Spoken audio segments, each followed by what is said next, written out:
Hello everyone. So आजको यो भिडियोमा चाहिँ हामी नेपाल टेलिकमको केही सपोर्ट नम्बर और कल सेन्टर नम्बरको बारेमा हेर्छौँ। बेसिकली चाहिँ दुईटा कल सेन्टर नम्बर छ अनि दुईटैको काम चाहिँ डिफ्रेन्ट पर्पजको लागि दुईटा इस्टाब्लिस गरिएको हो। त्यो चाहिँ हामी यहाँ हेर्छौँ। जस्तो 1498 चाहिँ ओन्ली फर वायरलेस सर्भिसेसको लागि बनाएको।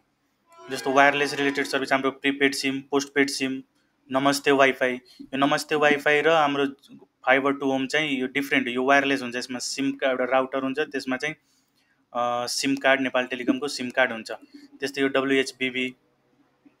सो यो यस्तो वायरलेस सर्भिसेसहरूको लागि चाहिँ कम्प्लेन टिपाउन पर्दा चाहिँ 1498 मा चाहिँ कल गर्न पर्छ।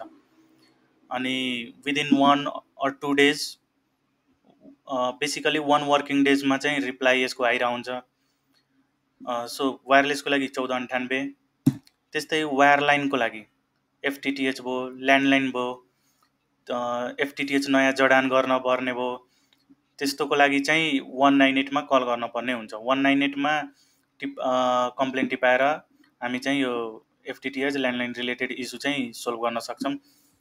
सो त्यही अब FTTH रिलेटेड चाहिँ फेरि 1498 मा र वायरलेस रिलेटेड 198 मा टिपाउनु भयो भने त्यो इस्यु चाहिँ मेबी इन्टरटेन नहुन सक्छ। त्यही भएर चाहिँ यो कुरा ध्यान दिन पर्ने के हो भने चाहिँ वायरलेसको लागि 1498 र वायरलाइनको लागि चाहिँ 198।